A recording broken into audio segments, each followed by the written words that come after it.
There is uncertainty about the return of the belligerent Donald Trump regime in the U.S. in November. What is certain is a general trajectory towards military tension, if not war, in Asia from the Indian Ocean to the Pacific.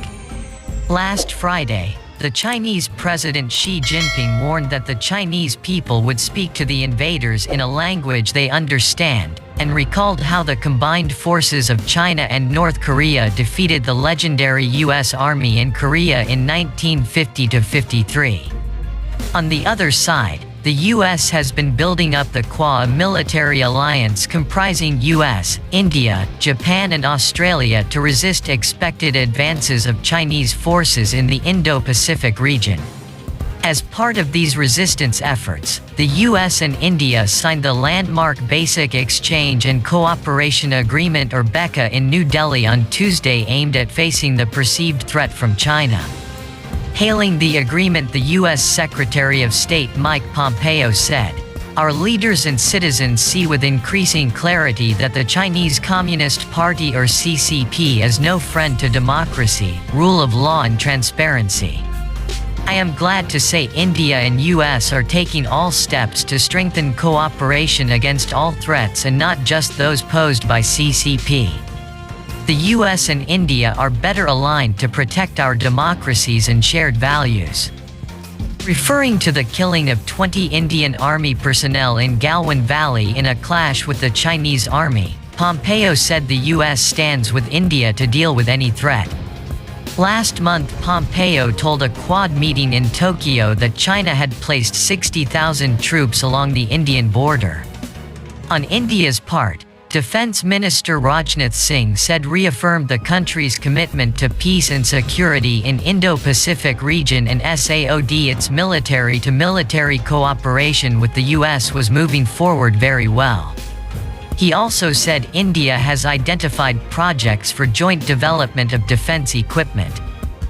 According to reports, BECA allows India and the US to share military information that includes maps, nautical and aeronautical charts, commercial and other unclassified imagery, geodetic, geophysical, geomagnetic and gravity data. Though most of the information shared under the agreement will be in the unclassified category, there is provision of sharing classified information too, Indian Express said. Earlier in 2016, India and the US signed the Logistics Exchange Memorandum of Agreement or LEMOA, which allows the military of each country to replenish from the other's bases and access supplies, spare parts and services from the other country's land facilities, air bases, and ports, which can then be reimbursed.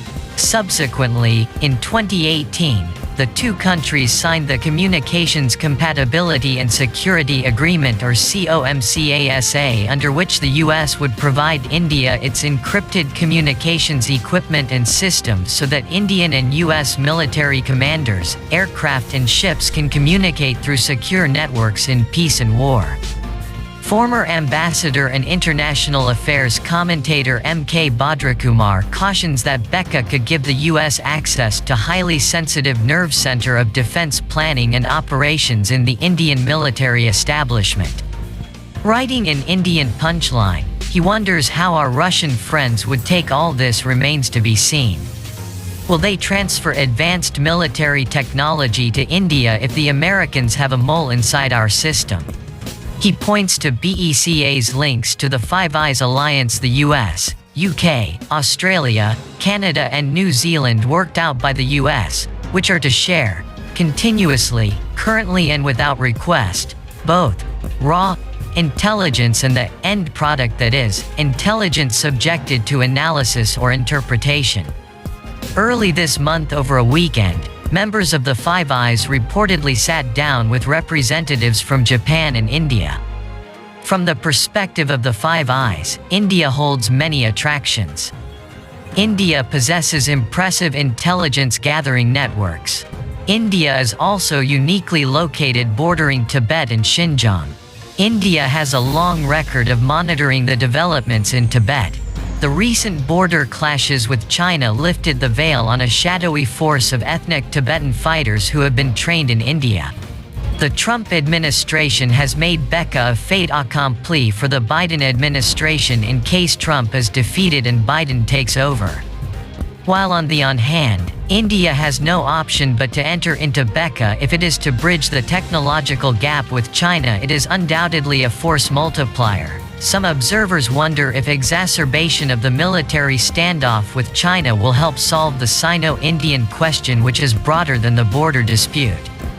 The confrontation with China has now gone into the economic, trade and international spheres. India is now covertly, if not officially, challenging the One China concept considered sacrosanct by Beijing. India is proposing to strengthen trade relations with Taiwan, which China claims. India is also loosening its control over the Tibetan resistance movement in India and giving it leeway it did not enjoy earlier. Ambassador Bhadrakumar wonders if going in for very close security ties with the US is wise when the world is becoming multipolar. Unfortunately, the Indian policymakers are open to American persuasion that the international system is in transition from the post-Cold War unipolar world to another bipolar world. In reality, though, the rise of China is leading to the emergence of a kaleidoscopic multipolar world order, as many countries, including some former US allies, have begun refusing to take sides in the rivalry between the US and China. Turkey, Indonesia, Philippines, South Africa, Germany, Mexico prefer to seek their own national interests separately, maximizing their national autarky.